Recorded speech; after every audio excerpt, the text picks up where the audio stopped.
meet with you. We're so grateful for your interest in High Point University, and I'm eager to talk always about the David R. Hayworth College of Arts and Sciences and what it is that we do here. Uh, since the Enlightenment, the purpose of the university has been to explore rigorous critical thinking and decision making, and to establish discerning aesthetic taste. And I think that those really are the strengths of our College of Arts and Sciences. In 2024, this university will be 100 years old. So for almost 100 years, High Point University has been honoring its commitment to empower individuals with extensive knowledge and with transferable skills, while cultivating social responsibility in the context of articulated and applied ethics and values. And the College of Arts and Sciences is the home for the university for the disciplines of the humanities, social sciences, and the performing arts. We essentially encourage and try to model curiosity, critical reflection, ethical deliberation, aesthetic appreciation. College of Arts and Sciences embodies that liberal arts philosophy of education. And of course, we're a Methodist university, which means in this case that we value reason, tradition, experience, and community service. Besides those programs in humanities, social sciences, and the performing arts, there are several programs that are housed in the College of Arts and Sciences. Service learning is one of them. The honors program, which serves students across the university, is also housed, as is women and gender studies, also housed in the College of Arts and Sciences. We also have some pre-professional programs. Pre-law is in the College of Arts and Sciences, criminal justice, data analytics, to name a few. The liberal arts form the intellectual foundation of a well-lived life. Their overarching aim is to enable students to explore the various ways that humans have interacted with their physical and social environments through the arts and literature, philosophical, religious, and historical inquiry, scientific and mathematical reason, and social scientific analysis. A liberal arts education develops critical thinking skills, information literacy, and cultural competency. It also helps learners master the oral and written communication skills they will need for ethical action in an interdependent and diverse world.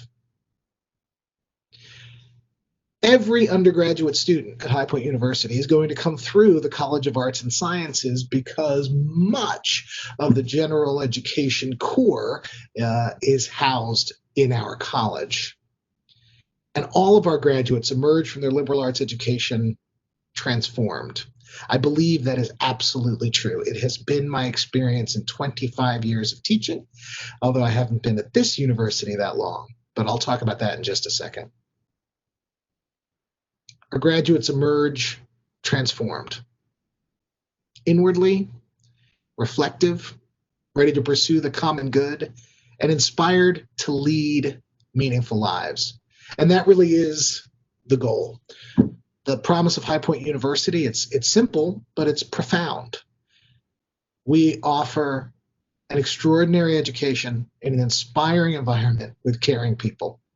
And it's those caring people that I want to talk about. As I said, I haven't been here that long. I came August 2019. And of course, we all know that 2020 has been a strange and interesting year. But what makes this place amazing, and if you've looked through the materials, any of you have been lucky enough to visit here, you see that this is a beautiful place. It is an amazing place. It really is an inspiring place. But it is the caring people. It is the team that are dedicated to that student transformation, are dedicated to partnering with undergraduate students through their research as mentors, not to simply impart their knowledge, but this is a place of small classes and interactive learning.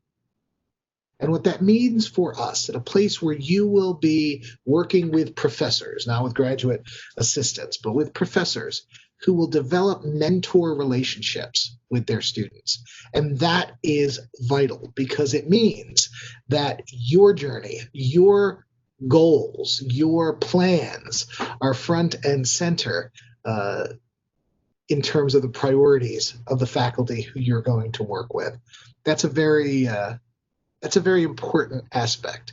So we think of the liberal arts as this foundation for a well-lived life, and we think we model that well-lived life and our partnership with our undergraduate students in that transformation. And I think that's what makes our college pretty amazing and pretty unique. We also house several of the fellowship programs, and I don't know if you'll ask questions about those, but they're good ones to ask about because that's where some scholarship money lies. But these are living and learning fellowship groups. These fellows, undergraduate fellows, live as the honors community does, communally in dorms, and they take classes together, some in leadership, some in creative arts, which is a very interesting new fellows program that connects creative writing with visual arts and graphic and interior design, as well as the performance disciplines. So there are several of those that intersect with the College of Arts and Sciences, including education, because many of those students who want to be great teachers want to be great teachers of something. And many of those subjects lie in our college. So I absolutely want to get to your questions. So rather than rambling on, although we could talk about, how COVID has affected us, we could talk about what our plans are moving forward with that. We could talk about some of the things that we envision for High Point moving forward. But I'm most interested in what you have to ask about and maybe comments that you have. So can we turn it over to those questions if there are any? Yes, of course. So yes, reminding everybody to put those questions that you may have in the chat or Q&A, and we will read them aloud. It looks like we already have a few. The first one being, what is the most popular major in the College of Arts and Sciences? So the most popular major in the College of Arts and Sciences is psychology, and we have a very interesting psychology program because many psych programs in the country are focused on a kind of behavioral psych in stats. So you look at, rats in a laboratory sort of thing. And actually, we have a predominant focus on leadership, counseling, and therapy.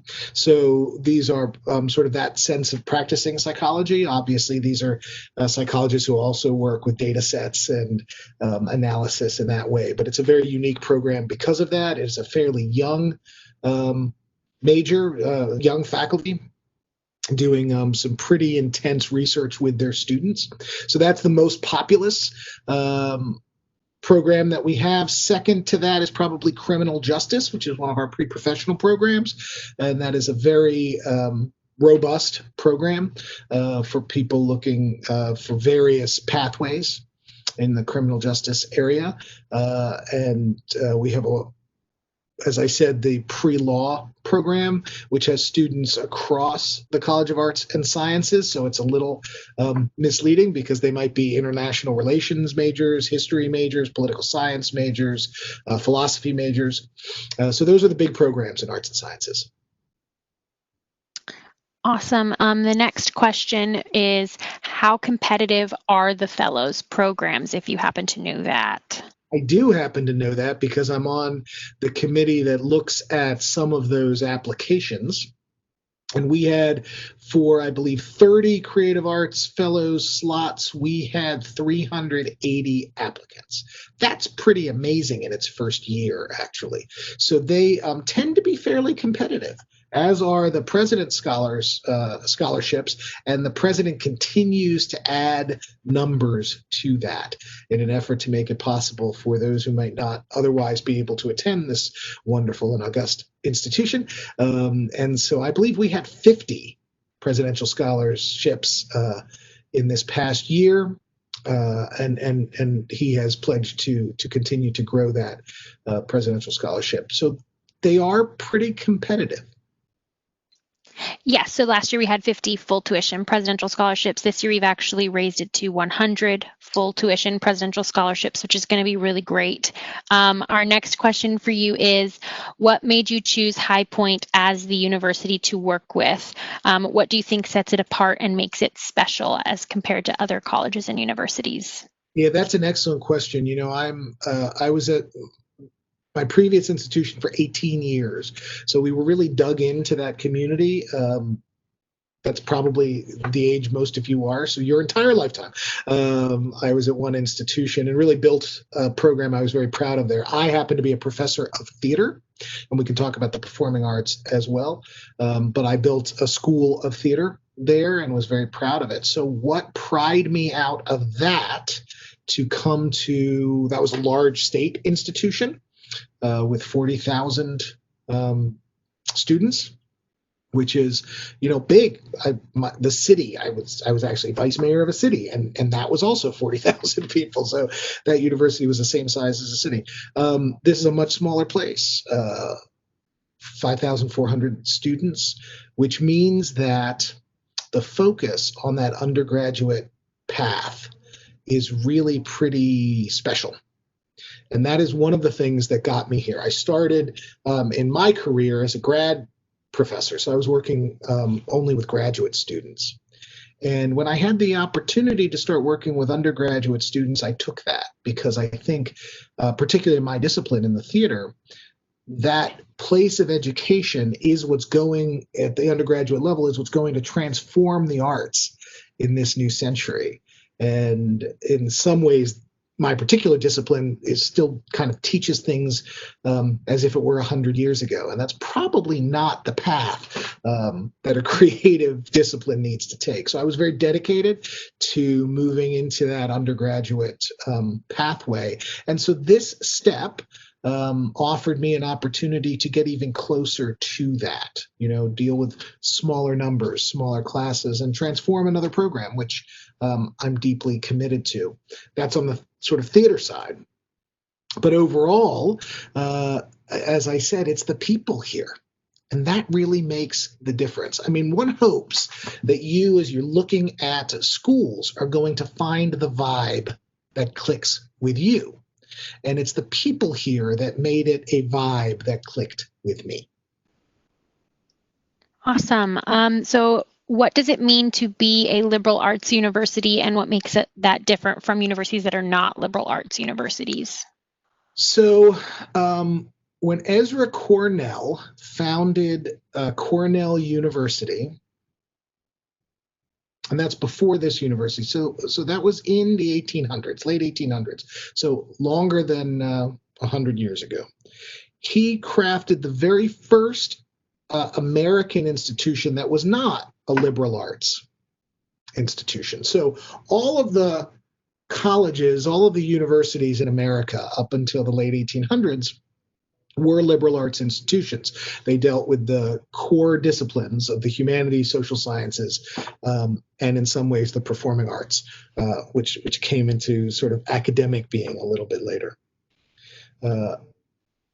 Cornell came up with this idea with his many billions of dollars that he would create an institution at which almost any profession could be pursued. So it was sort of the beginning of pre-professional programs. It was the beginning of a university being a place of such incredible choice for students. And the liberal arts core then became that piece within that newly defined university, because that idea really did spread. We do have some institutions in America that are really just liberal arts schools.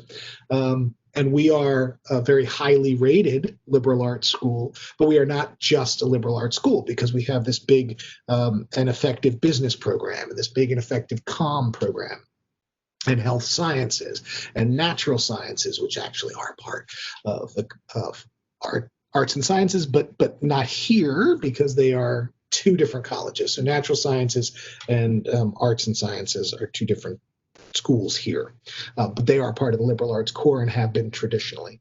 But that makes this again a very unique place because you have these key pieces of what is the liberal arts institution married to these pre-professional programs, which I think give students a lot of choice. I hope that answers that question. All right, and just more questions for you. A lot of questions. Can you give any insight on the theater major and what kind of classes those students would take? Can I? Yes, absolutely, I can. That's near and dear to my heart. That's my home department. So the theater department here, theater and dance, are really committed to the individual artist's journey. That idea that each student here will develop their own artistic voice, find their own passions within the complex business of theater, if you will. The expertise here, I myself, I studied theater movement with Marcel Marceau and Jacques Lecoq. I studied a lot of stage combat, but also I'm a recognized scholar in Stanislavski. So that's sort of the origins of realism, again, in the late 1800s, beginning of the 20th century. We have a Meisner expert and we have a Chekhov expert, Michael Chekhov.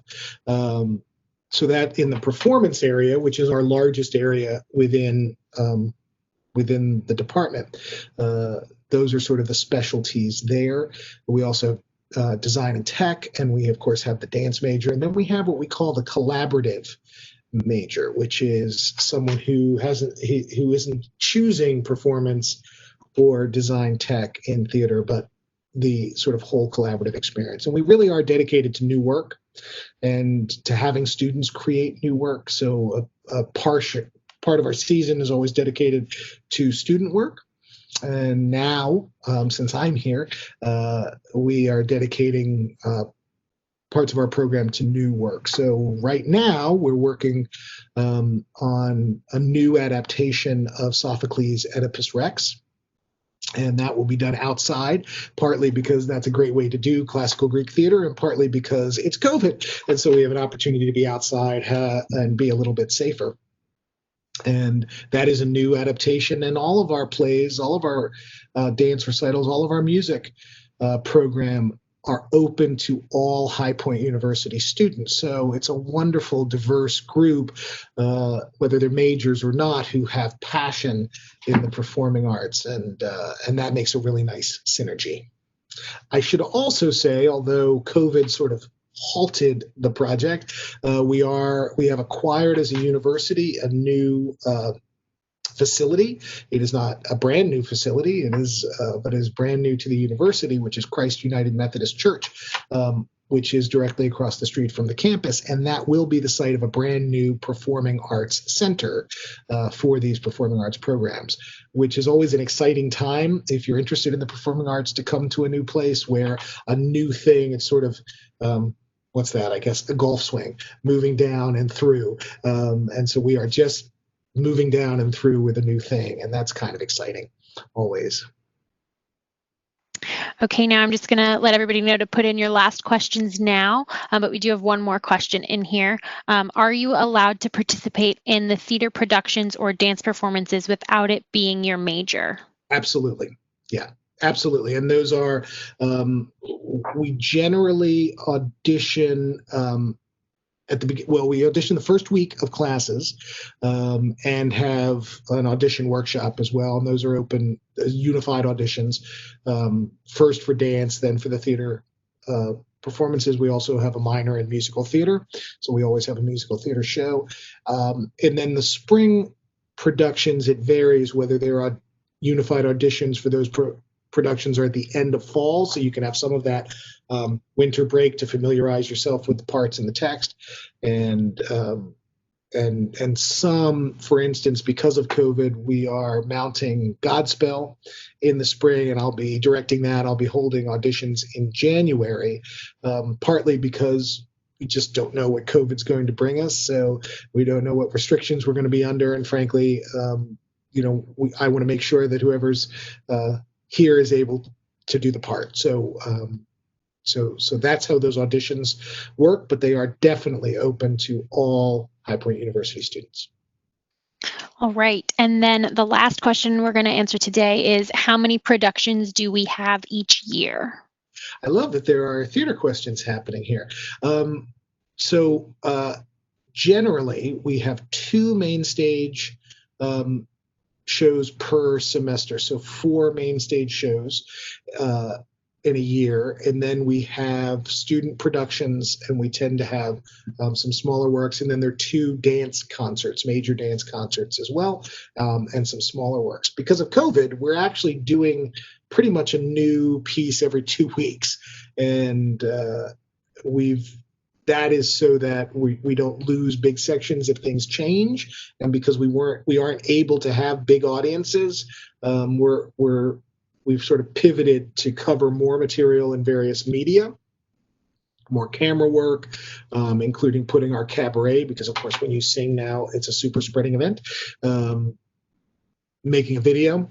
So students are getting some directing and producing and performance for the camera, as well as their musical theater effort, and that's coming along quite well, actually.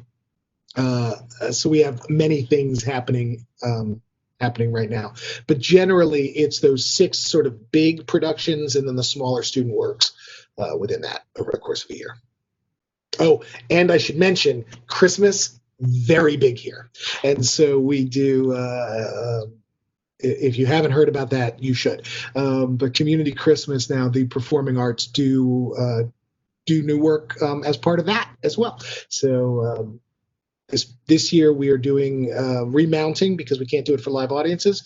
We're doing live to tape the Christmas performances that we did last year, which were the Nutcracker, a shortened version of the Nutcracker, and a play that I wrote called The Great Christmas Broadcast, which is 1940s era live audience kind of radio show. And we're putting those live to tape this year with 9-time Emmy winner Joe Michaels, who is a professor in comm, used to do the Today Show and the Olympics. So it's a pretty exciting opportunity for the students there as well. Awesome. So we did get a few other questions that didn't necessarily pertain to the College of Arts and Sciences, so I just wanted to touch on those real quick. So we do have a program for undeclared majors called Project Discovery. It's a 9-step process to help you find your major. I highly suggest reaching out to your admissions counselor for more information on that, and you can find them on our website. As for our presidential scholarships, there is no separate application for that. You are automatically considered when you apply to High Point. Again, if you would like more information on that, please reach out to your admissions counselor. The last one that we just got, that just came in, does graphic design fall under arts and sciences? Yes. No, it does not. Sorry. It's a school of fine art and design. Yes, that's right. Sorry. Not a problem at all. And if I can make a comment about Project Discovery and the undeclared major, huge, probably, you said, somebody asked, what is the largest major here? And in some ways, the largest major is the undeclared population. And we have this wonderful program, as Melissa said, trying to put students into a state of inquiry and investigation. We have, I think, weekly opportunities to talk with people, representatives from the various majors, so that in your sophomore year, you're sort of ready to declare. But I want to touch base on it because, again, it is our largest undergraduate population in that freshman year, and it's an important time, and we welcome that. We are a school that allows for a lot of double majors, a lot of multiple minors. That spirit of inquiry, investigation, and discovery, self-discovery, and academic investigation. That's really important here at High Point University, and so it's a very good question, and we are very much available to those students. The only thing that I think we do very well for freshmen is success coaches. So you have an advisor, you're paired with someone who's interested in your success. For those students who have declared majors, they often also have faculty mentors. And I think we're getting much better in the College of Arts and Sciences of having faculty mentors attached to those undeclared undergraduates. So you have that personal connection, even if you're an undeclared major.